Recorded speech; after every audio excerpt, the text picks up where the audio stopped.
തിരുവനന്തപുരം കോർപ്പറേഷന്റെ ഭരണം ബി.ജെ.പിക്ക് ലഭിച്ചിരിക്കുകയാണ്. കഴിഞ്ഞ ദിവസം കോർപ്പറേഷന്റെ ഭരണാധികാരികൾ സത്യപ്രതിജ്ഞ ചെയ്ത് അധികാരമേറ്റു. സമൂഹമാധ്യമങ്ങളിലൊക്കെ വളരെ വലിയ ഒരു സ്വീകാര്യതയാണ് കക്ഷി രാഷ്ട്രീയ ഭേദമന്യേ സോഷ്യൽ മീഡിയ പ്ലാറ്റ്ഫോം ഉപയോഗിക്കുന്ന പലരും ബി.ജെ.പിക്ക് ഈ ദിവസങ്ങളിൽ നൽകിയിരിക്കുന്നത്. വളരെ പ്രധാനപ്പെട്ട നഗരത്തിൻ്റെ അനന്തപുരിയുടെ ആവശ്യങ്ങൾ വരെ ഇവരുടെയൊക്കെ ഫേസ്ബുക്ക് പേജിൽ അവർ അപ്ലോഡ് ചെയ്തിരിക്കുന്ന ഈ സന്തോഷ വീഡിയോയുടെയൊക്കെ താഴെ കമൻസുകളായി എത്തുന്നുണ്ട്. അക്കൂട്ടത്തിൽ ഞാനിങ്ങനെ രാവിലെ ആശാനാഥിൻ്റെ ഫേസ്ബുക്ക് പേജ് പരിശോധിക്കുകയായിരുന്നു. ആശാനാഥ് കഴിഞ്ഞ ദിവസം സത്യപ്രതിജ്ഞയ്ക്ക് ശേഷം ഔദ്യോഗികമായി സ്ഥാനം ഏറ്റെടുക്കുന്ന ഒരു വീഡിയോ ആശാനാഥ് അവരുടെ ഫേസ്ബുക്ക് പേജിൽ അപ്ലോഡ് ചെയ്തിട്ടുണ്ട്. അപ്പോൾ അത് ജസ്റ്റ് ഇങ്ങനെ കാണുകയായിരുന്നു. ഓരോരുത്തരായി വന്ന് അനുഗ്രഹിക്കുന്നു, അവരുടെ കാൽ തൊട്ട് വണങ്ങുന്നു. വളരെ മനോഹരമായ ദൃശ്യങ്ങൾ. ആ വീഡിയോ കണ്ടുകൊണ്ടിരുന്നപ്പോൾ വെറുതെ സ്ക്രോൾ ചെയ്ത് കമൻസിലേക്ക് പോയി. അതിലൊരു കമൻറ്റ് എൻ്റെ ശ്രദ്ധയിൽപ്പെട്ടു. ആരാണ് എഴുതിയത് എന്ന് ഓർമ്മയില്ല. നിങ്ങൾ ആ യദുവിനെ മറക്കരുത്. KSRTC ഡ്രൈവർ ആ പാവപ്പെട്ട യദുവിനെ മറക്കരുത്. ഈ വിജയത്തിൻ്റെ 10% അവനും കൂടി അവകാശപ്പെട്ടതാണ്.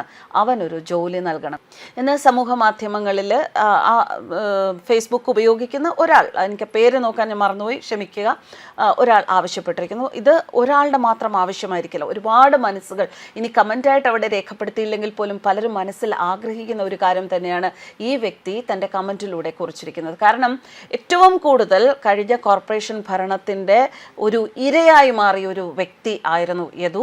ഒരുപാട് പേർ ഏതെങ്കിലും ഒരു ഘട്ടത്തിലെങ്കിലും ആര്യ രാജേന്ദ്രൻ കോർപ്പറേഷൻ മേയറായിരിക്കുന്ന ആ ഒരു കാലഘട്ടത്തിൽ എപ്പോഴെങ്കിലും അവർ തമ്മിലൊരു സമവായം ഉണ്ടാകണം, അവനെ തിരിച്ച് ജോലിയിൽ എടുക്കണം, അവിടെ ഒരു കോംപ്രമൈസ് ഉണ്ടാകണമെന്ന് ആഗ്രഹിച്ചവർ ഒരുപാടാണ്. കാരണം അത്രത്തോളം വേദനിച്ച ഒരു വിഷയമായിരുന്നു പൊതുസമൂഹം ഒന്നടങ്കം വേദനിച്ച ഒരു വിഷയമായിരുന്നു യദുവിൻ്റേത്. അതുപോലെ തന്നെ യദുവിൻ്റെ ഒരു ചുറ്റുപാട് എന്ന് പറയുന്നതും വളരെ മോശമായ ഒരു ചുറ്റുപാടായിരുന്നു. അതുകൊണ്ട് തന്നെ എല്ലാവരും യദു തിരിച്ച് ജോലിയിൽ വരണം എന്ന് തന്നെ ആഗ്രഹിച്ചിരുന്നു.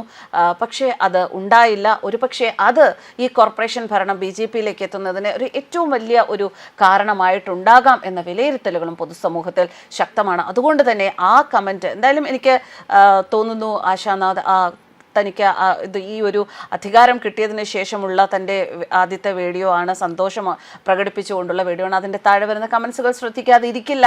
കാരണം അത്ര നല്ല ഒരു ജനപ്രതിനിധി എന്ന നിലയിലേക്ക് നമുക്ക് എല്ലാ അർത്ഥത്തിലും നിർത്താവുന്ന ഒരു വ്യക്തി തന്നെയാണ് ആശാനാഥ്. അതുകൊണ്ട് അത് അവർ കാണും എന്നുള്ള കാര്യം ഉറപ്പാണ്. അങ്ങനെ അത് മാഡം അത് കാണുകയാണ് എന്നുണ്ട് എങ്കിൽ മാഡം അതിനനുസരിച്ചൊരു നിലപാട് സ്വീകരിക്കും.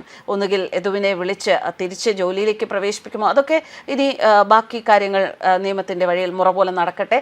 പക്ഷേ ഒരു സമാശ്വാസം അല്ല എന്തെങ്കിലും ഒരു കാര്യം യദുവിൻ്റെ കാര്യത്തിൽ എടുക്കും എന്ന് തന്നെ ഞാനും പ്രത്യാശിക്കുകയാണ്. KSRTC ഡ്രൈവർ യദുവിനെ ആക്രമിച്ചു എന്ന ആ പരാതിയിൽ പോലീസ് സമർപ്പിച്ച കുറ്റപത്രത്തിൽ നിന്ന് മുൻ Thiruvananthapuram mayor Arya Rajendran, Balussery MLA KM Sachin Dev എന്നിവരെ ഒഴിവാക്കിയതിനെതിരെ യദു നൽകിയ ഹർജി ഫയലിൽ സ്വീകരിച്ചിരുന്നു. കോടതി ഇരുവർക്കും നോട്ടീസ് അയച്ചിരുന്നു.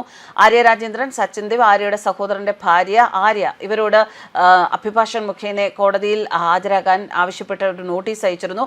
നേരത്തെ പോലീസ് സമർപ്പിച്ച കുറ്റപത്രത്തിൽ ആര്യ രാജേന്ദ്രന്റെ സഹോദരൻ അരവിന്ദ് മാത്രമായിരുന്നു പ്രതിയായിരുന്നത്. ആര്യയും സച്ചിൻ ദേവിനെയും ഉൾപ്പെടെയുള്ളവരെ കുറ്റപത്രത്തിൽ നിന്ന് ഒഴിവാക്കിയ നടപടി തള്ളണമെന്ന് ഇവരെ കൂടി കേസിൽ പ്രതി ചേർക്കണം എന്നാവശ്യപ്പെട്ടായിരുന്നു യദുവിൻ്റെ ഹർജി. ഈ ഹർജി പരിഗണിച്ചാണ് നോട്ടീസ് അയച്ചത്.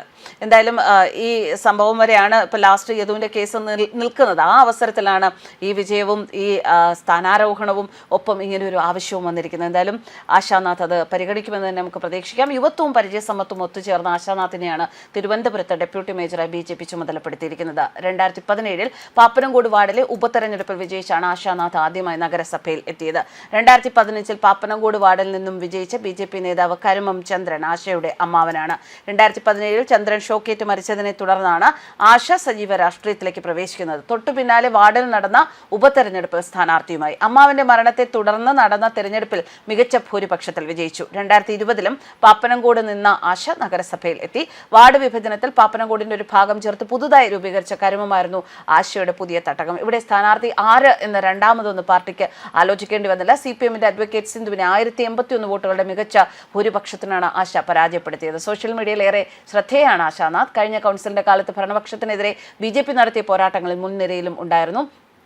അമ്മാവന്റെ അപ്രതീക്ഷിത വിയോഗത്തെ തുടർന്ന് പാപ്പനംകോട് വാർഡിന്റെ ഉത്തരവാദിത്തം ഏറ്റെടുക്കേണ്ടി വന്ന ബിരുദധാരി പെൺകുട്ടി 8 വർഷങ്ങൾക്കിപ്പുറം തിരുവനന്തപുരം നഗരസഭയുടെ ഉപാധ്യക്ഷ പദവിയിലേക്ക് വന്നു എന്നത് തിളക്കമാർന്ന ഒരു രാഷ്ട്രീയ വിജയഗാഥയാണ്. എന്തായാലും ഇനി ആറ്റുകാൽ പൊങ്കാലയ്ക്കൊക്കെ ഒരു പുതിയ നിറവും മാനവും ഒക്കെ വരും എന്ന് നമുക്ക് പ്രതീക്ഷിക്കാം.